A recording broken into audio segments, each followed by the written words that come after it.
This is the Beer League Society podcast. It's sports talk, not from the press box, but from the sidelines, from the barstool. We are locked in and ready to go live. Now, here are your hosts, Cody, Andy, and Jason.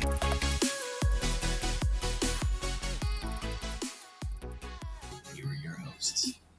Football is back, gentlemen, and so are we. How are we doing?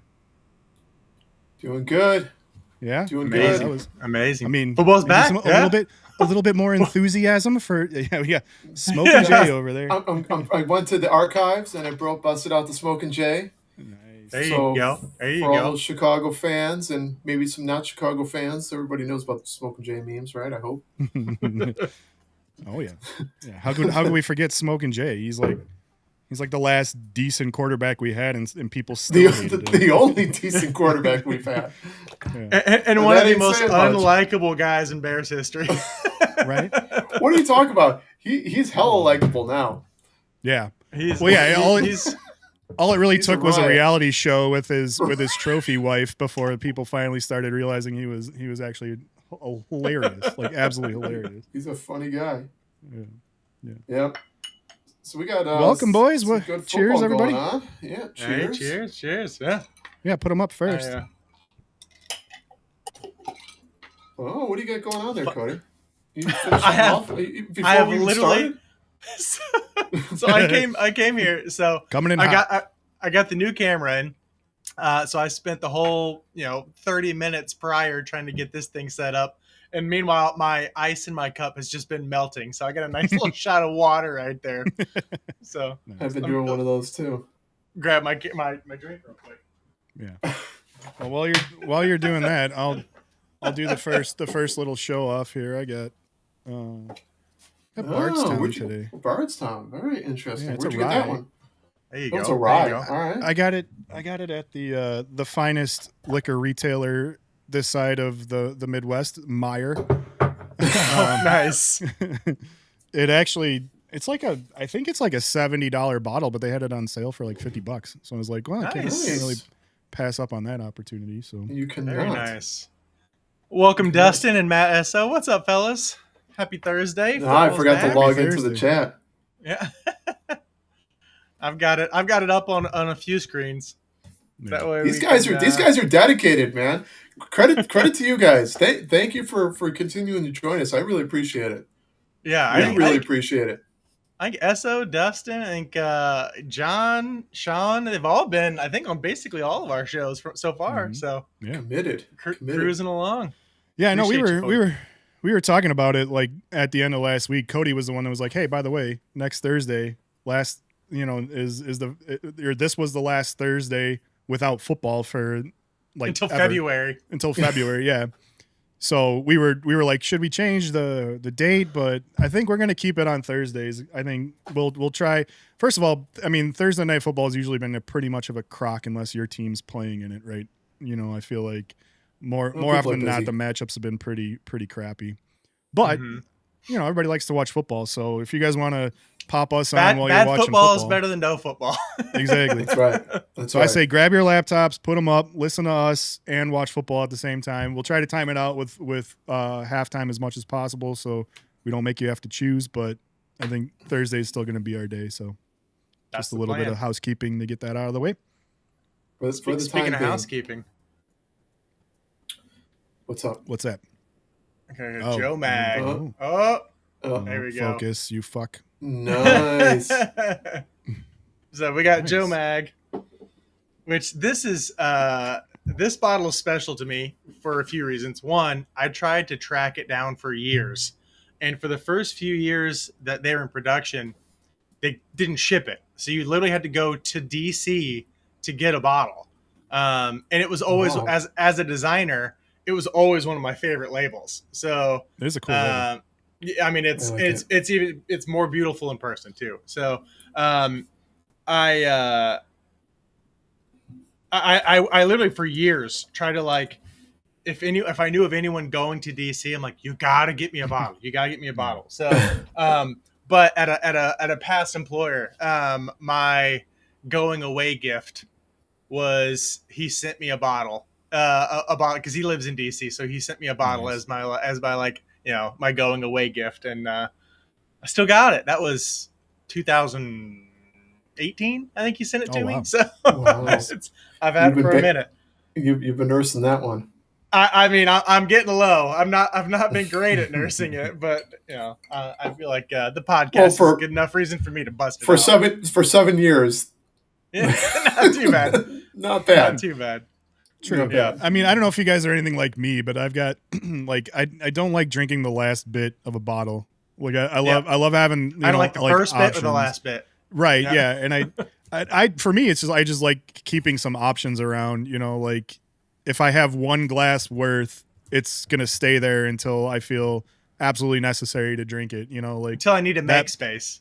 Right, exactly. Until you need to make space. That way my collection looks bigger than it really is. I just hold on to things a lot longer. But yeah, I think my first bottle of Blanton's played that game for a long time. I had like a half a pour, and it just stayed on the shelf for years. Yep. That was like my celebratory bottle. My bottle of Eagle Rare is about a third full, and I can't bring myself to drink it. I'm waiting for a special occasion. It's an emotional attachment. That's what you tell yourself. But really, that's not, right. You just want to hold on to it. That's right. Yeah. Well, what are you drinking, Jason? Did you already say? Yeah, what are you? No, I'm going with relatively hometown. I'm going with the Driftless Glen. Driftless, yeah. Oh, I've not heard of that one. See, I like the bottle too. That's a good design. You've had I've been drinking it. Yeah, I've been taking care of it. I like the fingerprints on the side. It's kind of cool. Oh, that is cool. That is cool. That's a Wisconsin bottle right there. It is a Wisconsin bottle. The Flatlanders are taking advantage. There you go. Not sure if Sean's in the chat. He's a massive bourbon guy. He's got an insane, like a room dedicated to just bourbon. But he could tell you. I know that Bardstown was the center of attention because I think they were a victim to a lot of that stolen bourbon situation a few years ago. Yeah, interesting. That's a great one to bring up. If you guys are super bored. I mean, you're already bored enough to come hang out with us. Right. But if you're super bored, go back in our backlogs catalog. We did have one episode. I won't tell you which one. I'm going to make you watch every single one from start to finish to figure out which one we talked about the bourbon heist in there. So yeah, that's some binge watching for you one night when you're just sitting on the couch and need to kill 17 hours of time. Didn't we just recently hit the 100 hour mark of pods? Yeah, cheers. Yeah, hey, I'll cheers to that. 100 watch hours. We've got 10,000 views total. We're going places, boys. We are going places. We're cruising, boys. We're cruising. Going nowhere fast. Hey, what's up, Matt Martin? How's it going, bud? Said let's roll. Yeah, we are definitely rolling. We're rolling. We're recording. Yeah. We're locked in. We're here, baby. We're watching some football. We got what do we got? 40 seconds left in the first half. In Canton. 21-7, huh? Trey Lance looked pretty good. Matters, but I mean, did he? What QB1 season coming in? I'm telling you. You know what? He showed some. He showed some good poise. He had some good touch on the ball. He threw a nice deep ball. It's because. It's because he sat in front of that tent for like 4 hours straight the other day. Throwing to receivers that are popping out like they're Goombas on freaking Mario or something like that. Trey Lance is one of those really interesting guys that has really been just a victim of horrible circumstance. I think he was like number 3 overall in that trade. He was. I think the feedback was, because he was in dynasty football, which I'm really into. They were talking about him like, listen, this guy has Konami code traits. He's incredibly fast, elusive. Mm-hmm. He hasn't started that many games even since high school. So he's really raw and he's really producing for how little experience he has. So you get this guy some experience, he could go off in the NFL. Mm-hmm. And then he's just been plagued with injuries. Yeah. Like so brutal. Man. Yeah. His time in San Francisco was terrible. Right. And we played them game 1, right, Jason, right? And did he get injured in that game too? Game 1 of his first season that he was going to be starter and was out for like a significant amount of time. Yeah, that was that game that we won, and then the entire team ran out and was doing freaking slip and slides on the field like we just won. Won the damn Super Bowl. It was week 1. I think it cost him a soft tissue, like a lower body injury. Right. Yeah, we got there was definitely a lot of soft tissue injuries, I'm sure, on that one. The hype with JF1 was big on that game. After that game? Big. Yeah. I mean, you want to talk about Hope Springs Eternal, man? We were through the freaking roof after we Right. We were we were excited. If you think about it, I mean, that's his that plays straight into his strengths.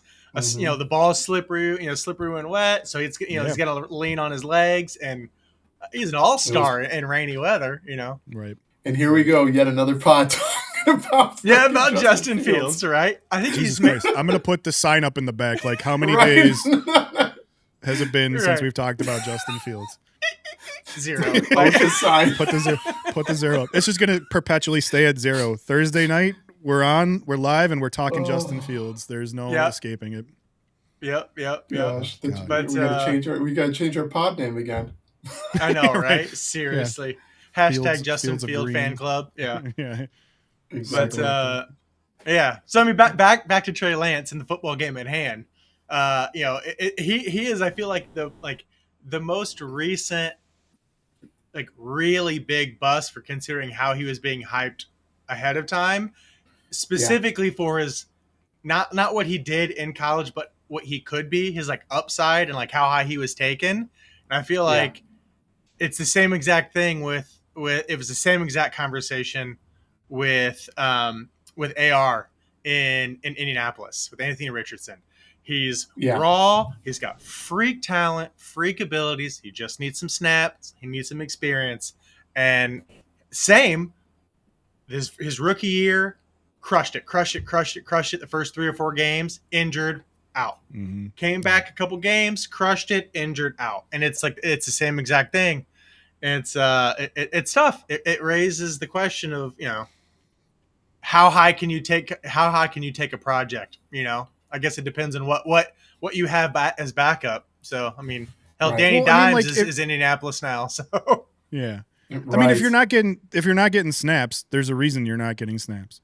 And to say that all he needs is snaps, all I need is snaps. All anybody needs is snaps. You right?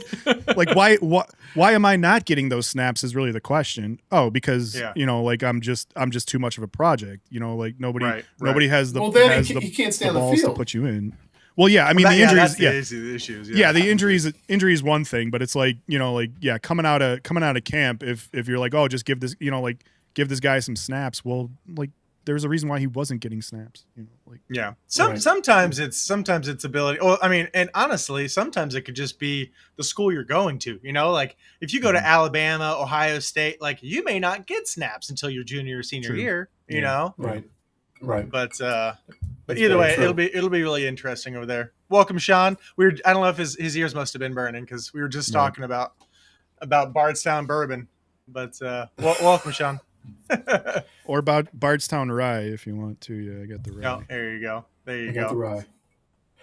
Well, it's interesting. Well, and obviously this game is no indication, but I wonder how Detroit's going to do this year with all the losses that they've had.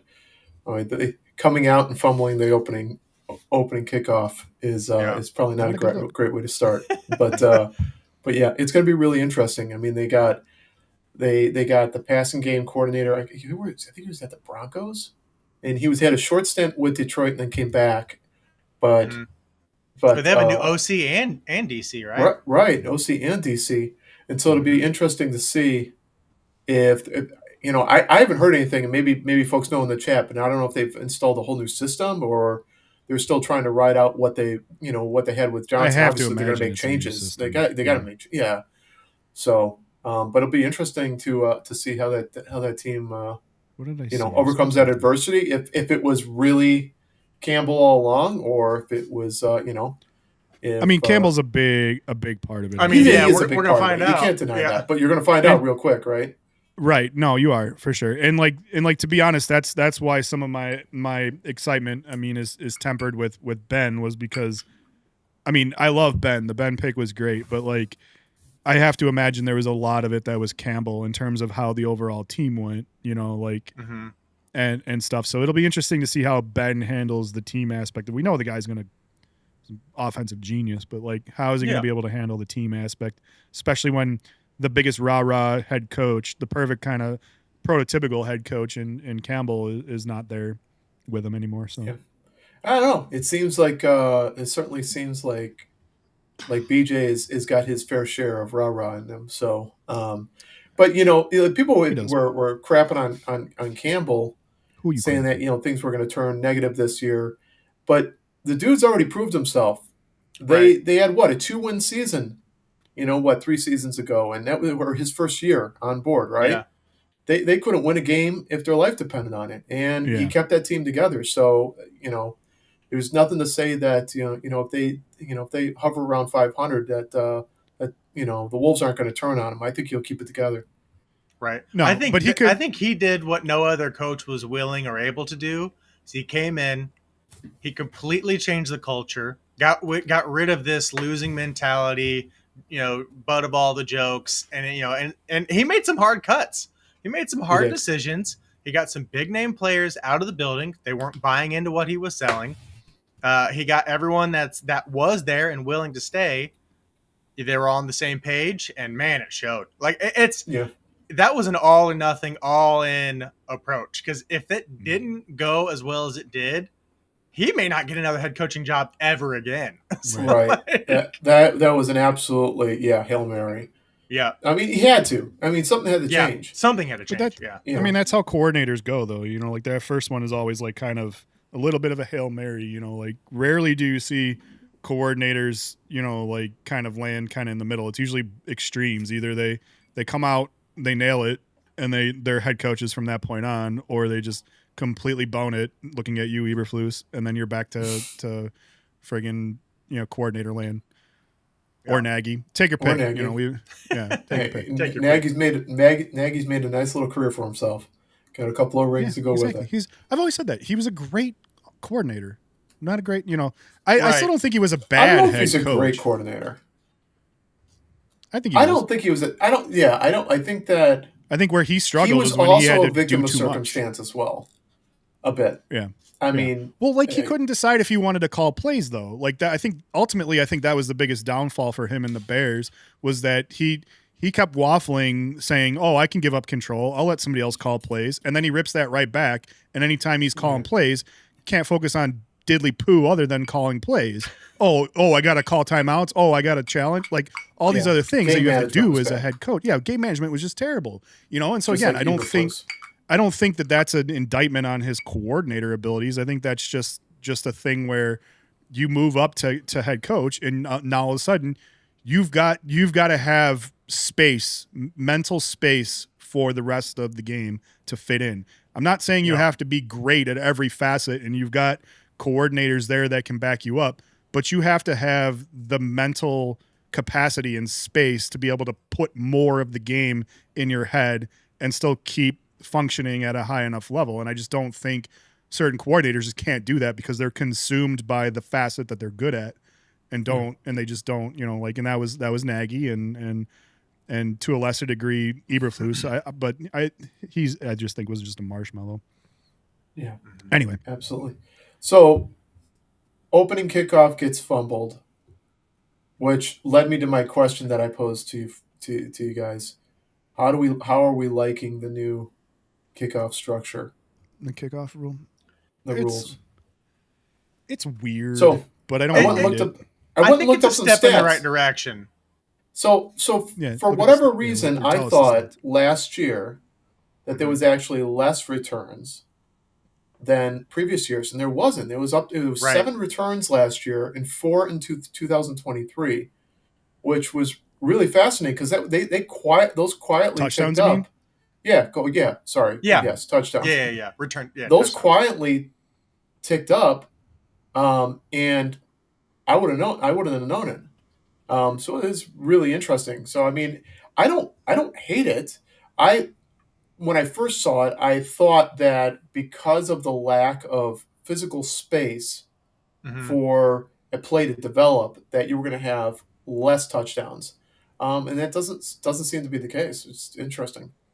I mean, the touchdowns is an interesting stat, but like, I have to imagine percentage of returns in That's general the big one. Got to be down. They are down. No.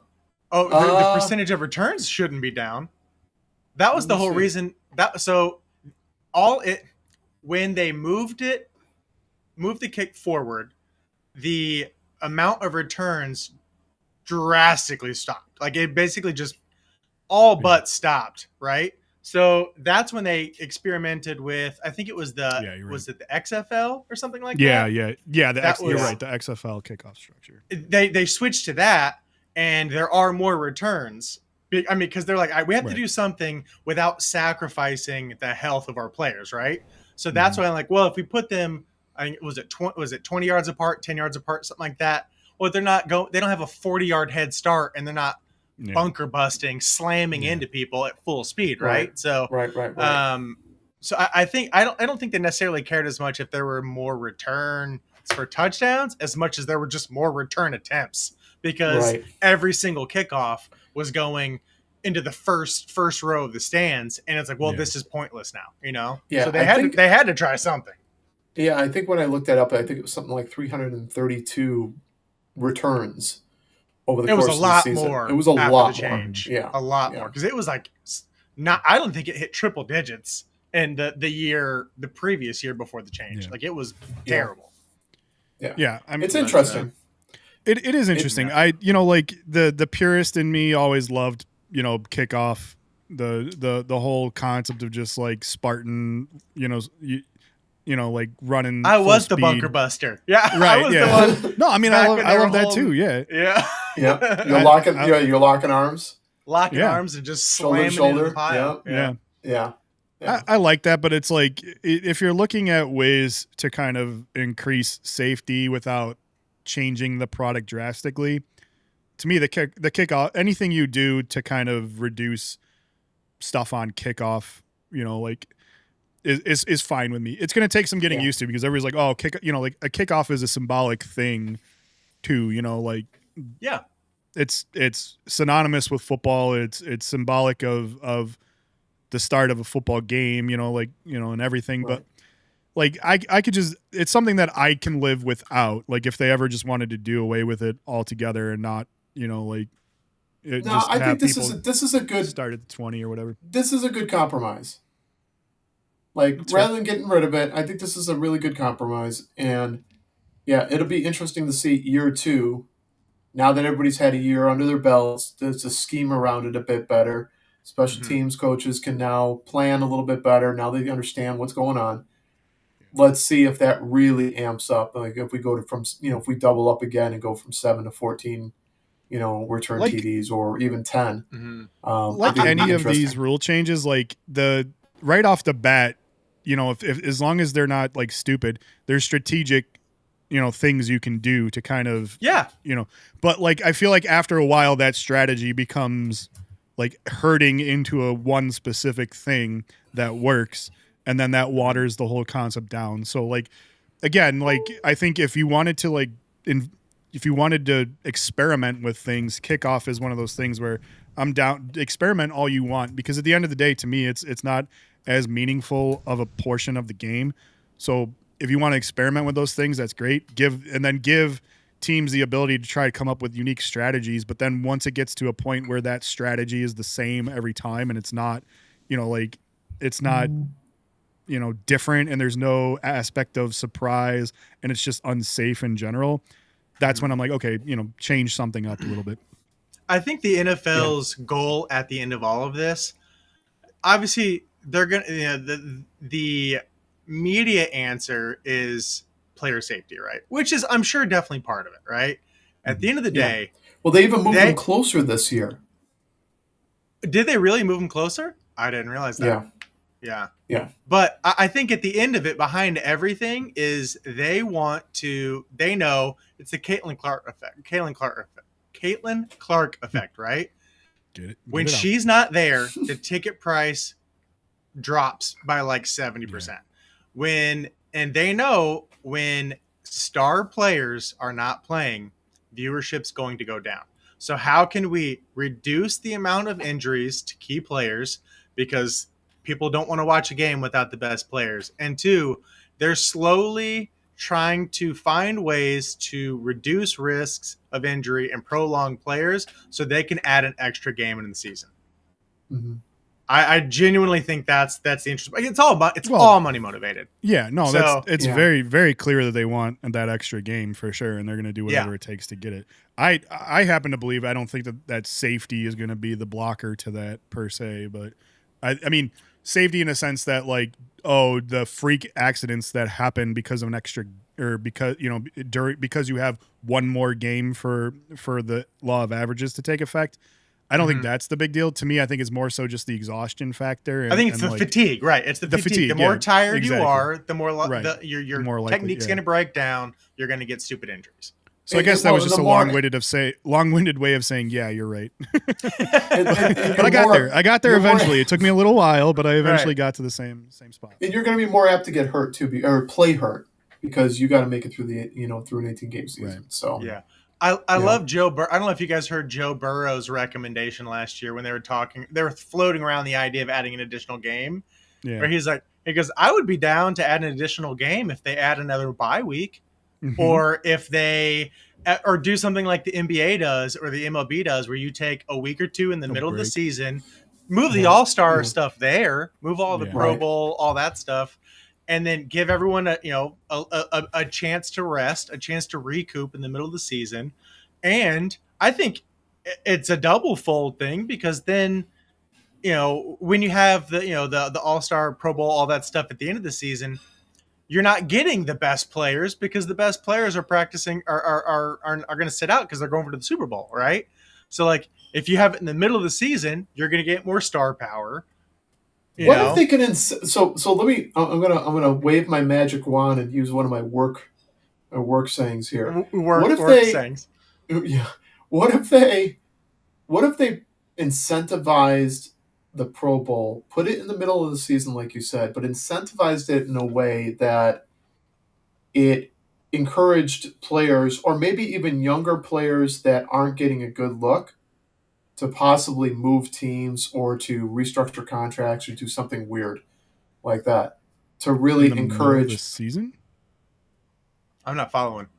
So in the middle of the season, sure, right? They've reduced the Pro Bowl game to it's basically flag football. It's freaking flag. It's who wants to watch it? I actually like the skills competitions, but the actual game is a joke. Right, the skills competition is cool, but the game is useless, right? But what if they put it in the middle of the season and had some type of incentivization structure that meant something, that really meant something, like players that don't typically see the field get I don't know. I'm just spitballing here, right?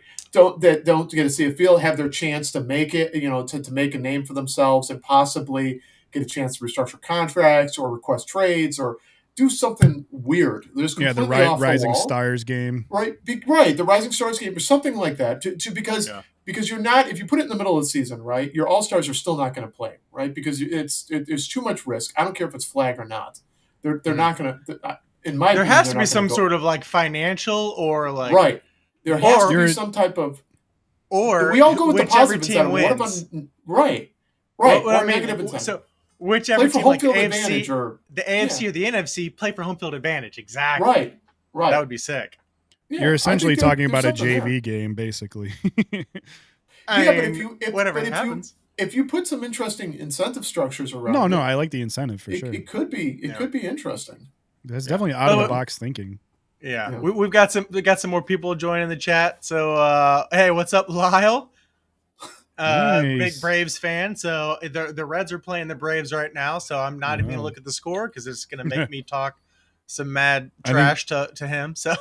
Well, I don't think you're in any position to. Last I saw, right? We were up 3-1 last I saw. Oh, you were. Oh, yeah. I thought I thought somebody said there was a 9 spot going up somewhere. Oh, 8 runs. Oh, no. Yeah, Sean says, in case anyone cares, the Reds have given up 8 runs on 1 out and runners on 2nd and 3rd. It was 3-1 when I came upstairs. Goodness gracious. What the most Reds thing ever. My goodness. Breaking my heart. Chargers are in the red zone again. I know. Dude, I'm telling you, that defense is looking tough. I kind of want to talk baseball a little bit. You want to talk baseball? Well, right, before we talk baseball, though, speaking of broken hearts, I know we got a Redskins fan. Oh, sorry, a Washington Commanders fan. Commanders in the chat, and Scary Terry requesting a trade today after negotiations have stalled. I said it last week. I'll say it again. If you want people to stay excited and pumped about your new franchise quarterback, you better make sure he has his favorite toys. And they're screwing it up. Like, yeah, and I swear I'm not secretly dancing naked in my head right now, but it does bring me a small amount of joy that's happening to Commanders, who are quickly rising the charts on as my most hated team. But everything was so sunshine and farts over there for like the last season and a half. So it's good to have a little They're bit. They're going to come down to earth this year. Bad news. You think Washington? I hope so. Yeah, I think so. I think so. I think if they get scary, if they don't keep Scary Terry, I think it's going to go. They got big problems, right? Right. But I was honestly bummed that they got rid of Johan Dotson a few years ago. I thought he was.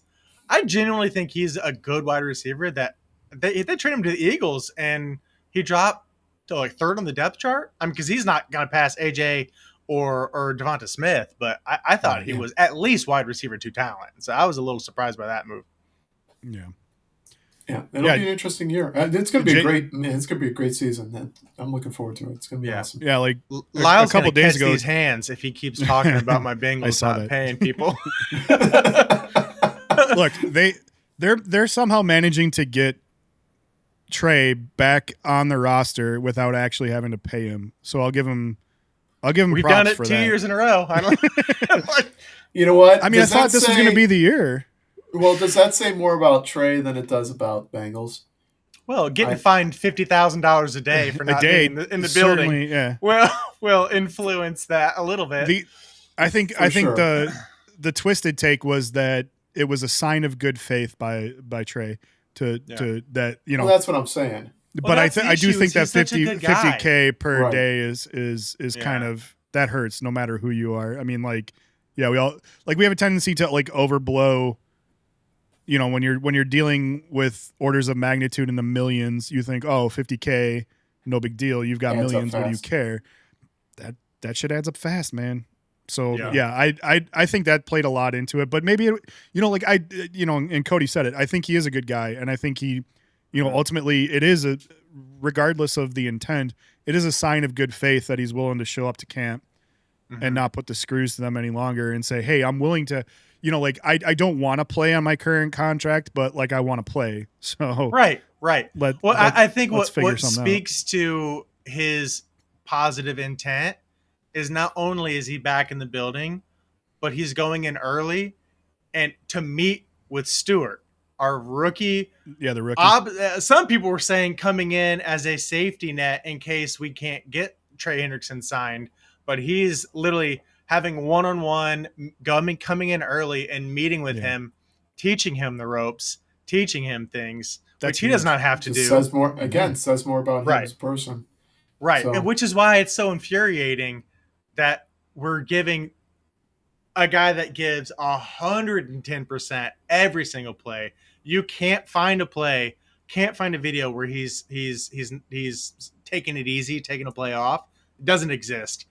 But he's a great guy, great for the community, and he seems to be the one that's like, they're just taking advantage of how nice he is. I'm like, no, those are the guys that you root for, Sure. Right. But as you've said, there's a limited amount of funds to go around, and the Bengals seemingly have figured out every way to get rid of those funds and every other person they needed to sign. At some point, that you're gonna hit the wall there. And I think, maybe if they had a good sit down conversation with them and said, look, we had to go out there and sign our rookie. We had to go out there and sign our toys. We had, we had to do all these things, you're under contract for one more season. Can we just take a break, please? Right. Let us figure out where this money's going to come from that we're going to pay you, because we want to pay you. We just don't know where the money's going to come from yet. They literally sold the naming rights of the stadium for the first time in franchise history to pay Joe Burrow. Well, right. It's interesting because they're kind of like, they're a view into the future for the Bears, right? So if all things go well, right, they're going to be faced with some of the same situations that the Bengals are faced with now, right? They've got some all-star athletes, right, that they've got to pay good money to. But we got the money. There's only so much money. There's a finite. We have the money though. That's the thing. We're quickly tapping into the reserves, trying to. But every year they're making enough money to replace a good portion of the reserves. I think the issue that we're seeing with the Bengals is that, and Cody's shining more light onto it than I could ever, because I'm not from the area, but like the financial vehicles that back the Bengals are not the same stature as the financial vehicles that back the Bears. 100% agree, but you're still dealing with the same salary caps and issues with that. My point is that you've got contracts that are maturing all at the same time, right? So you're going to have Rome, you're going to have Caleb, you're going to have all these guys are going to be like. But that's the thing, like, right? They're all going to be maturing at the same time, right? And they're going to have to pay these guys. Someone's going to have to go. No, the Eagles. Keep them all. It's a fair. What the Eagles did. Yeah. They were in a situation where they all came together at the same exact time. The play is pay all your offensive players and then just draft the entire Georgia defense every year. Just draft the Georgia defense every year, and you'll be just fine. Right. That makes way too much sense. By the way, if you think about it, it really does. The Reds have scored 8 runs, and the game's now tied again at 11-11. They scored 8 runs in one inning. This is going to be – I'm going to pull this one up because this is definitely more interesting than the football game right now. Right. I'm not typically watching baseball, but I'll watch this one. The last thing I want to say, though, on the contract thing, like, yes, the salary cap is what the salary cap is, but, like, when you factor in the incentives and the guaranteed money, that's kind of where things get a little bit more goofy.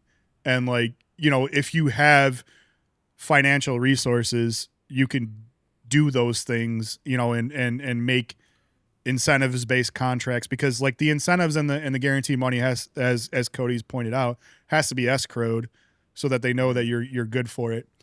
And so that's where I feel like there's an advantage for like people like the Bear or organizations like the Bears that are worth billions of dollars. They just put incentive money in escrow and they're good. Like they don't have to figure out where it comes from. They've got exactly. Like, and that's that's kind of where the smaller markets are a little bit. We've talked about this too. That's where the smaller markets are at a disadvantage, because it's like we can't. I mean, like we're bound by the same cap, but we can't dangle incentives in front of you unless we have the insurance to back that up. You can put it in escrow, right? Right. So I think that's why you're going to see teams like Denver start kind of ramping up. They got a young quarterback, but they've got that Walmart money, right? Yeah. So, which is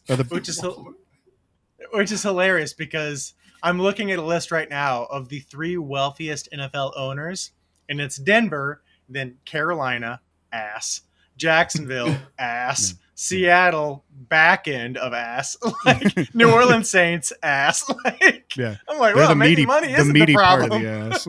Right. Then you got Dallas, Miami, and LA, and everything like that. But wow, that's kind of surprising. Yeah, that they're like ahead of. Right. That kind of shot a hole in my whole theory right there. Interesting. No, I mean, he was going to come out and drop his facts. Right. I'm out here trying statistical conversations, and I'm shooting holes in my own theories. Right. True, but if there's one thing I've learned, it's that not every billionaire is a smart person with their money. Yeah.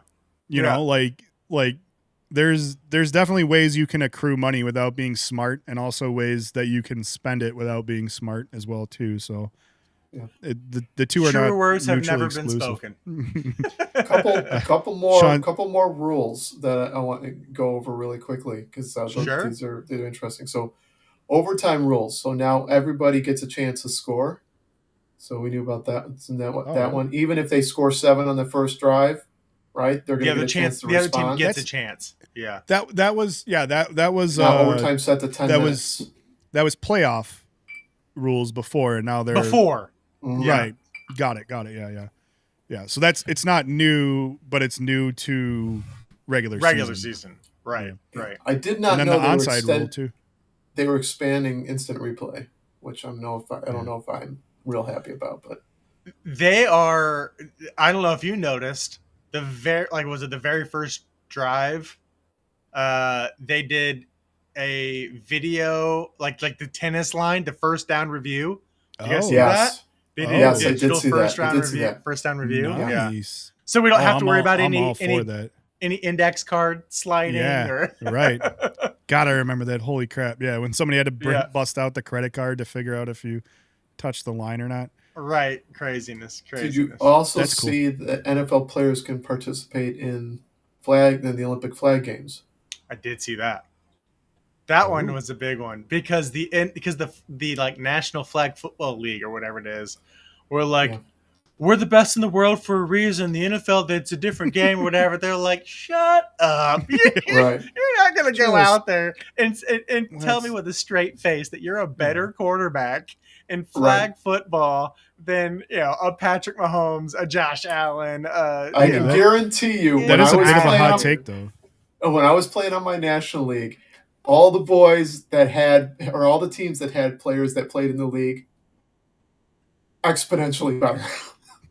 Exponentially. It wasn't even close. I mean, it is a bit of a hot take, though, because we're going to have to see how many NFL players show up for that, and if they can be measurably better.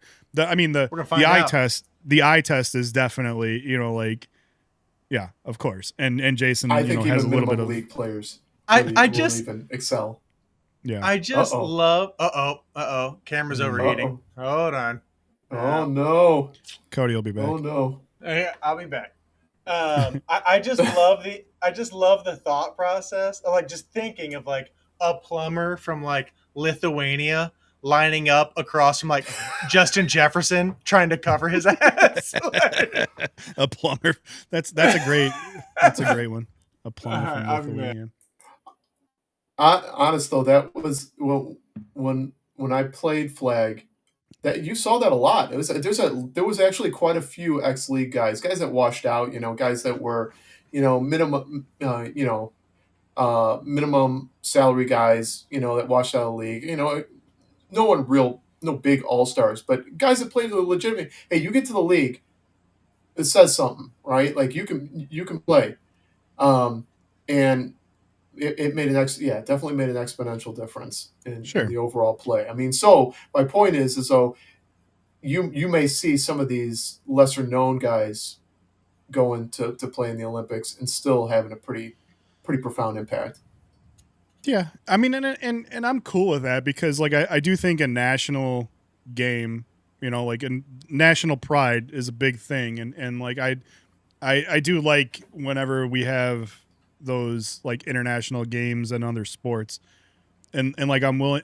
There was a part of me that always cringes. I'm like, oh man, but if you go out there and you get hurt, you're gonna ruin it for your pro season. But at the end of the day, to me, getting a chance to from a player's perspective, getting a chance to go out there and represent your country is, you're a pro. You're a pro for 10 years.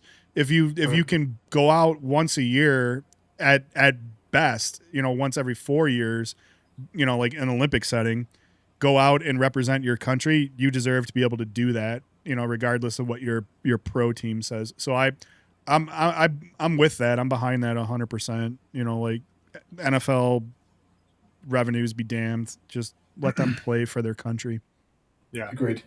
Could you imagine watching, this is a throwback. I feel like you guys would get it. I mean, think back to and watching like Olympic basketball when it was like Jordan, Dream Team, and Johnson, and like all like So good. like there's nothing better in sports than seeing like that level of athleticism on the same exact team. Like that's craziness. Now picture that for a sport that we invented that nobody else plays but Canada. Right. Like that's gonna be like it's like curling. Like we need right. It's a Jamaican bobsled team. Like, we need to harness that for a little bit before, because I do think that the Dream Team era was what brought international basketball into existence. You know, like 100%. Now that the international basketball is way different than it was back then, and I have to believe that was because they would just get fucking steamrolled by whatever team we would put out there. You know, like it doesn't even matter. Like you could have picked bench players and they would have gotten steamrolled, but like it was great for them to put like the highest marketable players out there to just destroy the plumber from Lithuania. But now the plumber from Lithuania is fucking, schooling them out there. Now you have a lot more NBA players actually representing their home country though too. Yeah, that's what I mean. I think that was a direct causality of the fact that they got smoked by the USA Dream Team. Then they said, okay, we need to show up better, and they started to cultivate, that. And plus the American media then just took that and sent it into the moon, the stratosphere. Yeah, exactly. Right. Except, well, NHL's been doing that for a long marketed time now. that, marketed it all. Like created content that eventually trickled over to their country. All that stuff happened as a result of them just going out there and just beating the piss out of anybody that even showed up on the court. And now it's a completely different. I to be honest, I don't actually envy any USA basketball organization, because they're up against some damn good competition, and they have to put the best of the best out there, and they're always going to be compared to the Dream Team, which is an unfair comparison to me because that was the competition they were playing against was so different. And, it's like the 1990s baseball conversation when everyone was jacked up on roids and cocaine. Right. Like it's the best baseball that's ever existed. You can't expect all these people to try to compete with that. Let's bring that back, please. That's a whole vibe. Let's make better drugs for sports performance, please. Right. Lyle did make a great point earlier when we were talking about contracts. Because how do you think they got rich? They didn't spend money. That's a good call. Yep. Fair enough. So rounding out the rules, no tush push stays in play for another season. For another season. LA just scored another touchdown, by the way. I just saw that. Dude, Trey Lance is cooking out he's here. He's on the line. Oh, are they doing replay? I don't know. He's cooking, though. He's out here trying to find himself a role. Yeah, he is. Oh, hits a heel. No. Yeah, well, he never even got the second foot down, even remotely close. Nah. It's a good grab, though. Yeah. The other one, too, is the kickoff. Oh, sorry. Go ahead. Oh, I was just going to say the other rule change was the onside rule. Right. Explain. So I haven't heard about this one.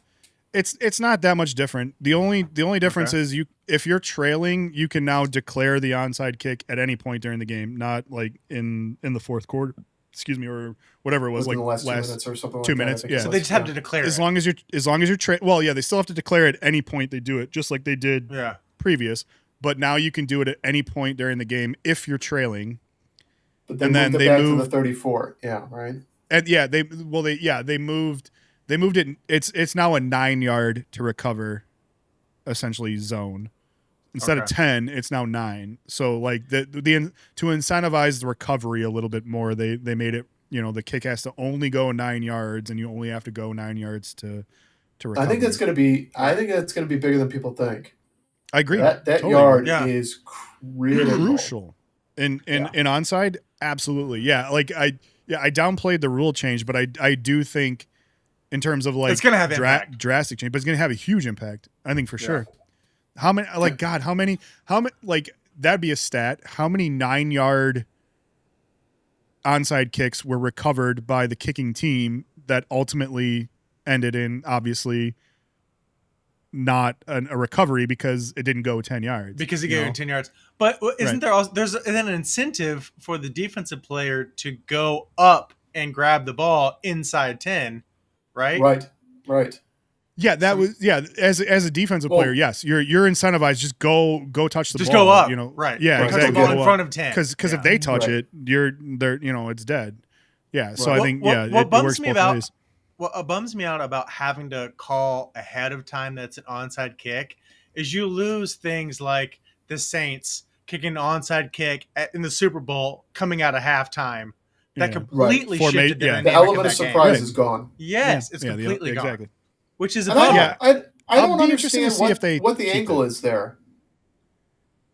I don't know. Or even the Pat McAfee coming out, lining up like a regular kick, squibbing it up, and then him diving on it himself. Like, that's all gone. I think that's also a safety. This is kind of a weak, but I think it's like a safety thing where it's like if you got 4 guys that are predisposed to information that they're going to come at you full speed with the intent of only one thing, and that's knocking the shit out of you. Granted, that's not much different than an onside kick, right? That's like any kickoff in general. Yeah. But like, I guess the idea being that the element of surprise also creates the element of danger for the receiving team. Yeah, I don't buy it. But I don't buy it. These guys are all professionals. Like they've been playing ball since they were 5. Like if a team shifts into onside, freaking recover the ball. Yeah. Like this is not be better. I agree with you that now onside kicks have shifted more into headhunting, right? On the offense or on the defensive side of the ball. But come on. I mean, you're only going 9 yards. I think you need the element of surprise. Yeah. I'd be interested to see if that sticks for a while because I think if everybody is if that element of surprise is there, granted the element of surprise also predicates that the other team is not paying attention. Like you don't want the other team to not pay attention. You want them the idea is that they should be ready for it if they on their side of the ball just as much as you're ready to do it on your side of the ball. It removes a giant element of strategy. Right? Like Cody was saying, like coming out of halftime and doing it. But even in the fourth quarter, or even when the time is up, right? Like that receiving team has to be prepared for the possibility of having to put a hands team out there. Yeah. And I think from a personnel perspective, you're right. But like from a sheer if you the idea that you have the element of surprise means that you're already in a dangerous situation for the other team. If they're not surprised by it, then they're not in any danger, right? Do you see where I'm going with that? Yeah, but the element of surprise does introduce additional risk, danger. But it does. But at the same time, how so? Because you're not ready for it. You're off guard.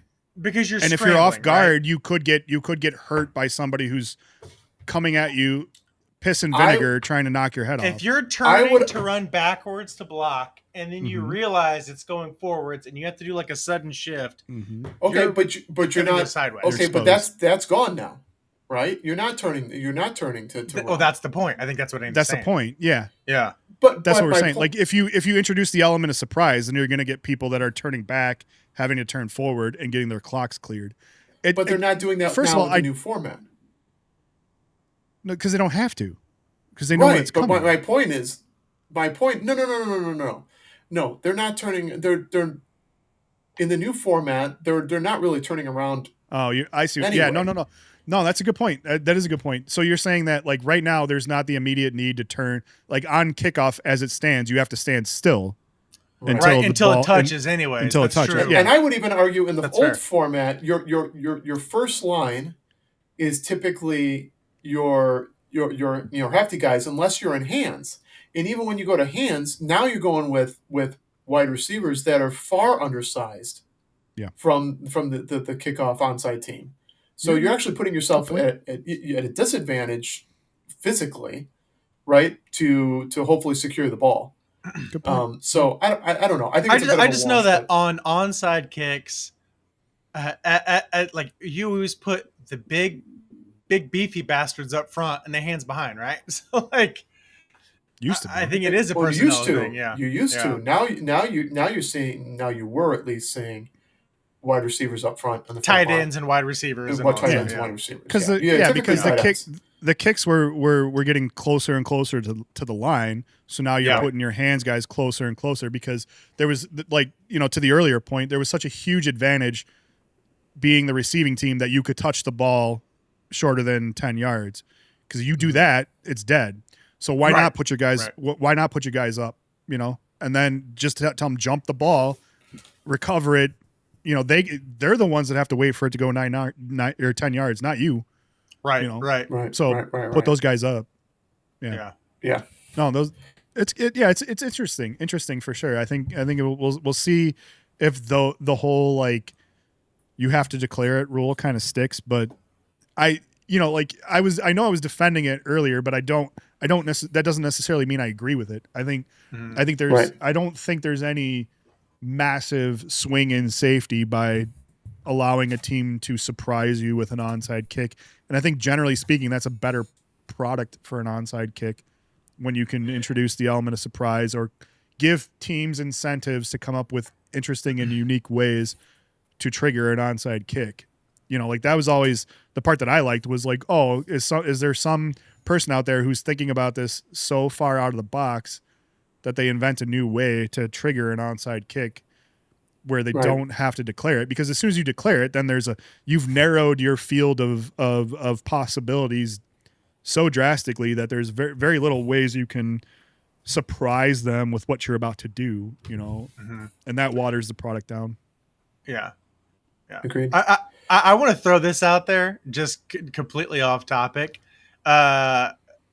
We have been in the range. We're coming up on an hour now. We've been at the range of 8 to 12 people, and it has not stopped that entire thing. So I just want to say thank you to everybody that's not only come when there's a football game on, first week of NFL, but let's be honest, it's bad football, but it's football. It's football. I've received not one, not two, but 3 pictures from people that are in the chat right now that have sent me pictures of us on the big screen TV at various locations. I gotta see what we're made for. We are made for big screen. I've always thought my mom's always told me that I was made for the big screen, and now here I am. Yeah. Look at me now, Mom. I'm on the big screen. People are watching me. With a face for radio. I put the short on with me doing the hardball the other day for the kids, for the girls. 1,000 views. It was pretty. The level, the eye roll that I got from the girls. Really? Heavy. That's how you know you're doing it right. That's how you know you're doing it right as a dad, is when you get the high eye roll from your kids. Right. Yeah. Right. I have to throw this out there. One of the perks of having a 3 and a 6-year-old is I threw a podcast up last week, and my 3-year-old was like, oh, Daddy, you're on TV. And I was like, yeah, I am.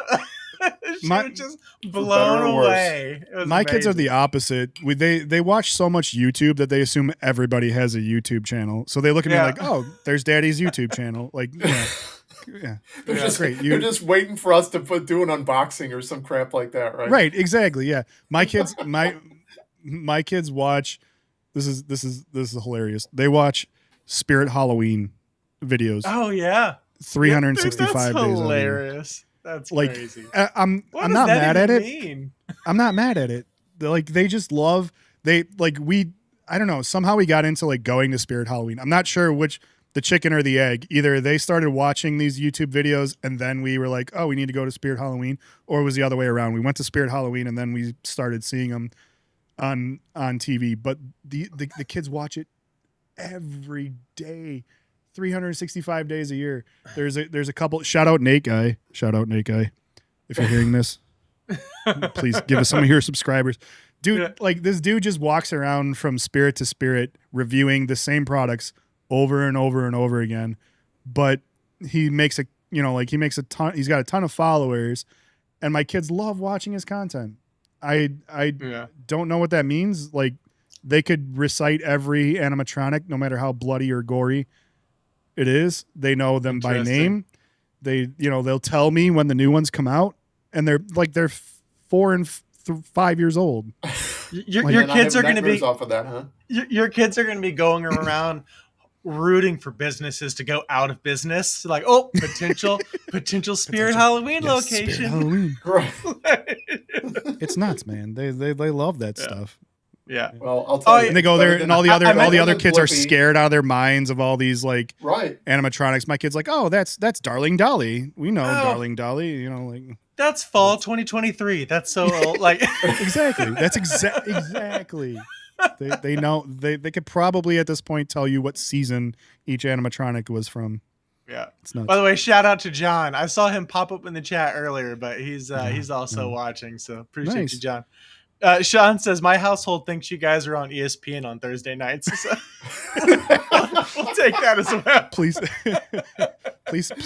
Please keep that lie. Perpetuate that lie. Yes, we are. Yeah, better than some of the commentators, I'll tell you. Right. There was an earlier comment too. Are the Bears looking low for relief pitchers? The Reds and Braves are going to have a fire sale. First of all, there's like, I can't even. I want to pick apart like all the things that are wrong with that. The trade deadline's over. It's the Cubs, not the Bears.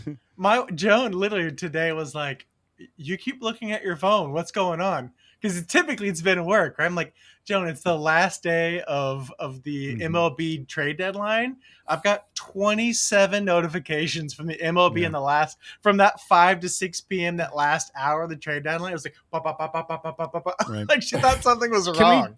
Can we say that Key Bryant? Best time of the year. Can we say that Key Bryant Hayes is probably the best? I think low key best signing of the entire trade deadline, or a best trade of the deadline.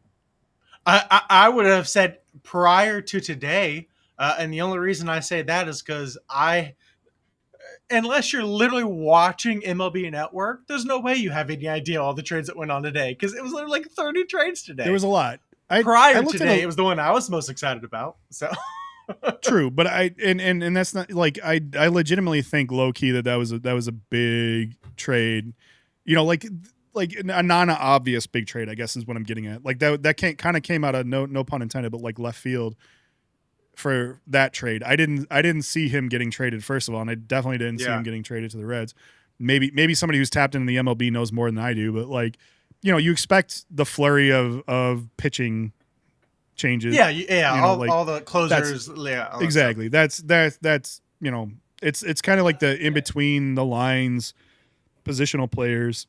I mean, he hit a 3-run home run his first game with us today. Did he really? Throw that out there. Yeah, that's awesome. Well, we need a Golden Glove on the left side of the field because Ellie is not quietly leading the entire MLB in errors. So, nice. So we got to have some sort of stability on the left side of the infield. That is not quietly. That's kind of weird. Yeah. But he's also, to be fair, he's also getting to more plays than anyone else in the MLB. Yeah, we did kind because of his range. That, So because he's got a huge range. Yeah. Right. But it's interesting. A lot of exciting trades. I saw. I mean, the Pirates. I don't know if my buddy Eric's in the chat or not at all, but they went wholesale liquidation sale. They traded everybody today. I mean, I think they let go 3 or 4 people, at least 3 or 4 in the last 24 hours. So Jesus. Yeah. Some big names. We Cubs did some moves. There was you lost one right before the deadline, didn't you? What's that? You guys lost one right before the deadline, right? Like in the hour before the deadline, right? Probably, yeah. Like there was a lot of moves. There was kind of like a flurry of moves. None of them were big moves, and there's a lot of people in Chicago sports that are just like dogging Jed for not making better moves. But like it's not. This is not free agency. Like you got to have like a free agent have a chance. Wants to like sign with somebody, versus like you're talking trade deadline where you've got to find a willing participant in a team, and you also got to cut through their tactics in order to figure out if you can get what you're looking for. It's a lot to me. Trade deadline is a lot harder to deal with than free agency. I feel like if you don't for sign sure. people in free agency, something's wrong with your organization. If you don't land a big trade at the trade deadline, too many people view that as like a failure on the front office's part when there's so many more variables at play in those situations, I feel like. And so like the biggest thing was like we need to start pitching. Been needing starting pitching, since game one when Justin Steele, our ace, went down with Tommy Johns, like, right off the bat. Like these moves in isolation are decent. In totality, aren't going to move the needle enough for what we thought we needed to. But I also don't fault the organization for not making moves. I think there was one pitcher that changed hands that was like a non-rental that had some control that went for a decent price. Pretty much anybody who had any level of control stayed put. And I have to imagine the reason why they did that from a pitching perspective is because the asking price in that situation was just fucking jacked up through the roof. Mm-hmm. And the Cubs are prospect rich, but that doesn't mean we need to like all of a sudden unload all those prospects. And there was a lot of people that were like, if you look at their, their posts and their defenses, it's like, I don't want to give up so-and-so. I don't want to give up so-and-so, but I also want starting pitching. If you're not willing to overspend at the trade deadline and give up your prospects, you're not going to get good starting pitching. You're just not. It's impossible to do that unless you give up more prospects in the return than what you're getting back long term. Yeah. You have to, you have to find rentals who are on a 1-year deal. You can get them usually decently cheap for one prospect, but anybody who has any level of control, you're giving up a prospect or two. Your top prospects in the pitching department, almost always. Yeah. So Sean, I don't think it's a big issue. No, I was just, that was it. So Sean had mentioned Suarez used to play for the Reds, went to Seattle, went to Arizona. Yeah. He just got traded back to Seattle today. Traded. Oh, you got that's right. He just got traded back to Seattle today. Oh, really? Mm-hmm. I don't know if it's just because I followed the Reds and I get a lot of alerts for him, or if everybody gets a lot of alerts for him, but I feel like every day I'm like, well, Suarez just hit another home run this game. He's hitting like multiple home runs every game.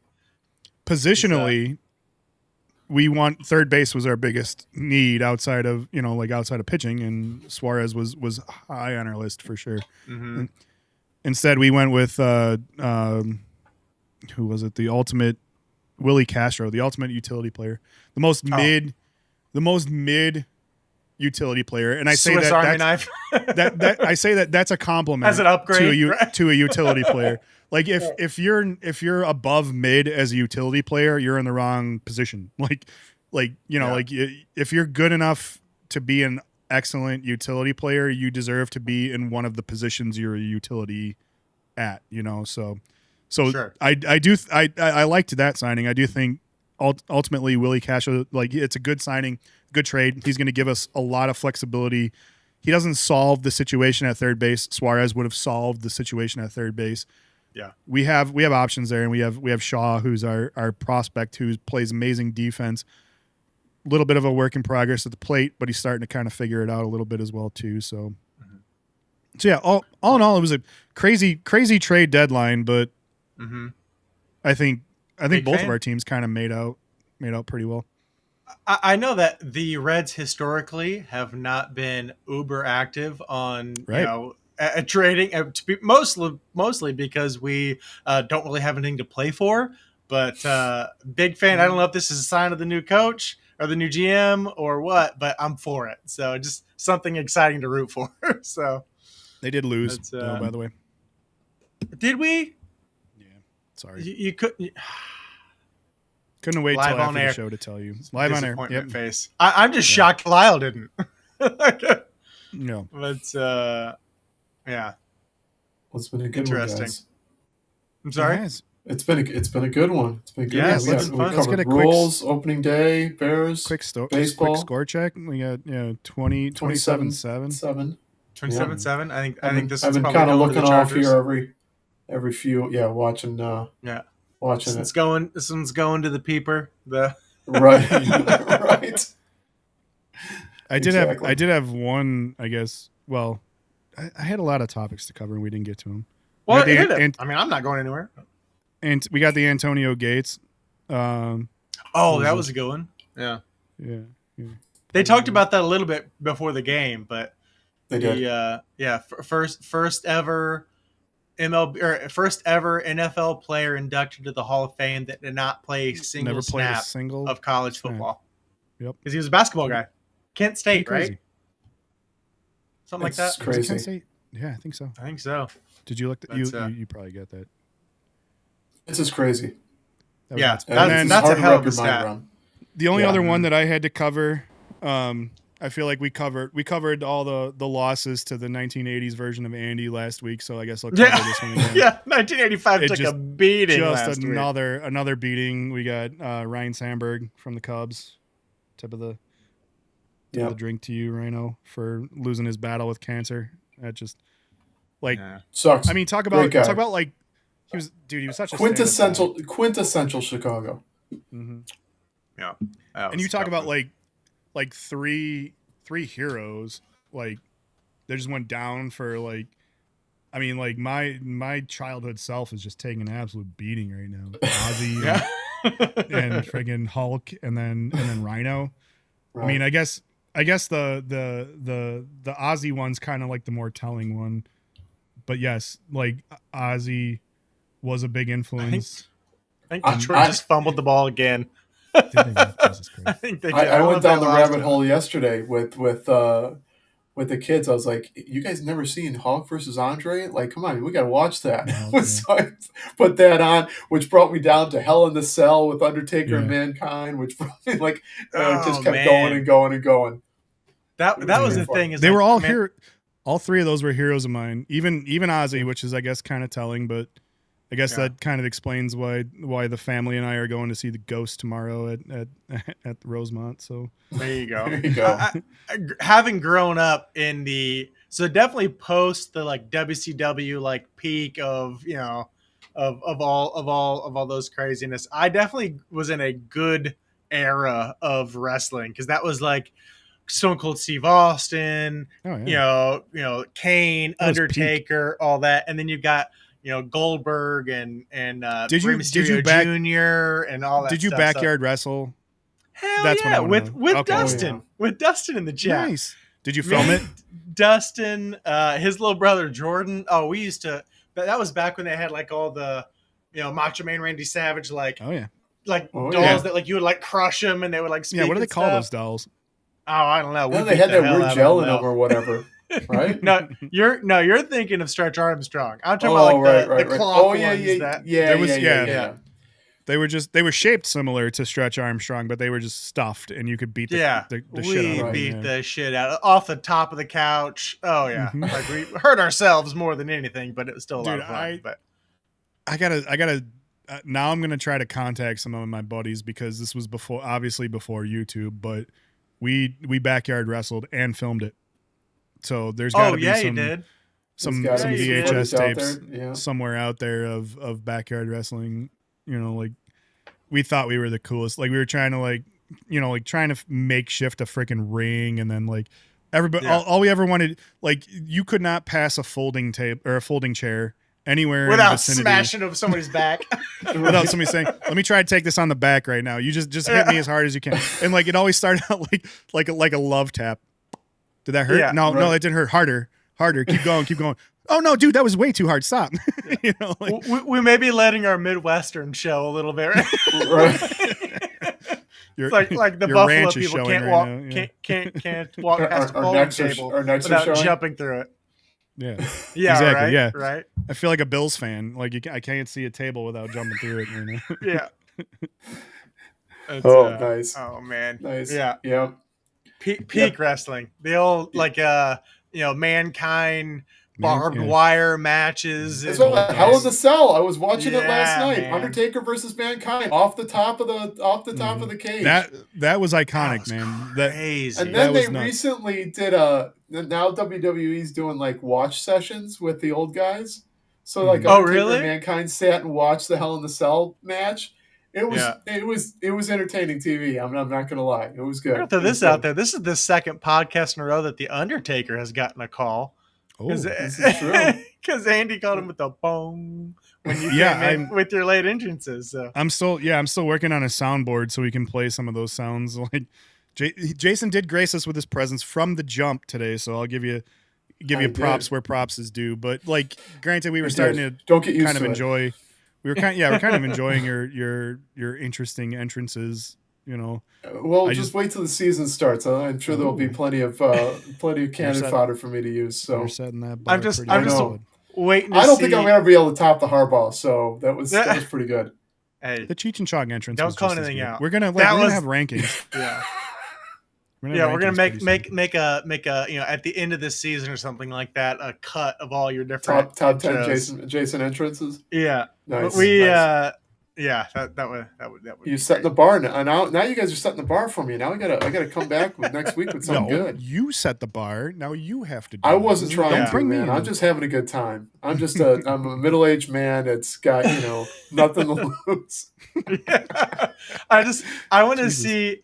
I just want to see at the end of the season we do like a little cut of all the videos together as we get into prime football season. If Jason's face just gets more red and red and red, the more frustrated he gets with his team throughout the season. My wife sent me a great thing.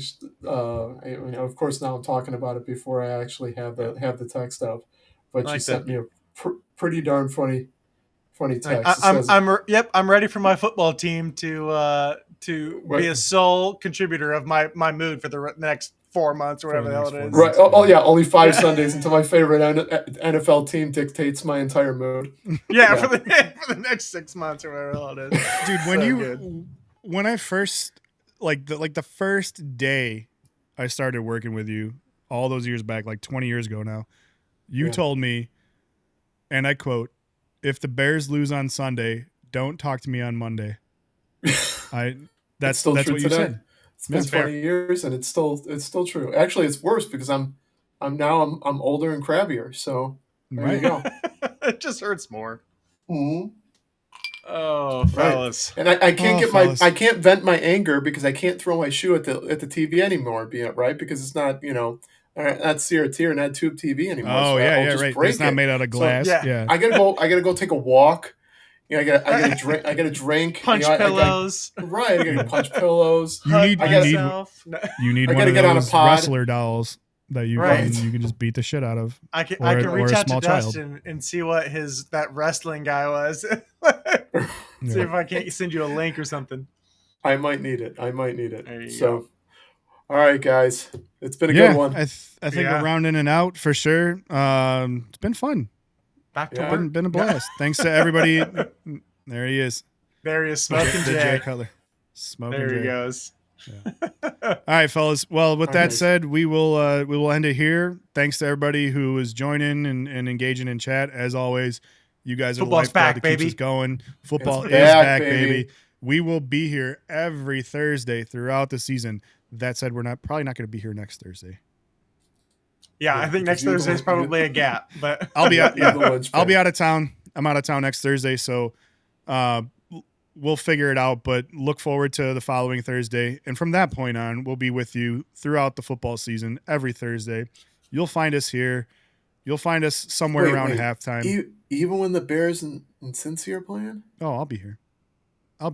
There's nothing I want to do more than to. Andy's gonna be alone.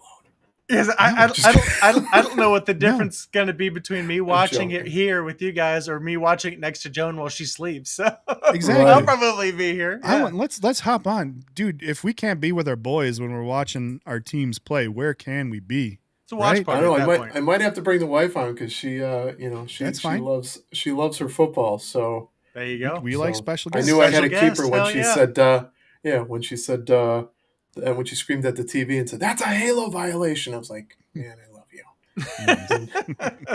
That's true. Awesome. Love All right, fellas. Yeah. Well, thanks all right, again, everybody. Share it. Like I said, we're working on getting socials out there. We're finally starting to get our shit together. So we'll give us a few have likes. some stuff. Yep. By the time we get back in a couple of weeks, we'll have all that stuff situated. So tell if your you haven't friends, already, tell your like wife, the video, tell your side piece, do whatever you got to do. Comment below. Get all the things. We'll see you guys. Right, we'll see you guys in 2 folks. weeks. Love you. Peace out. All right. See ya.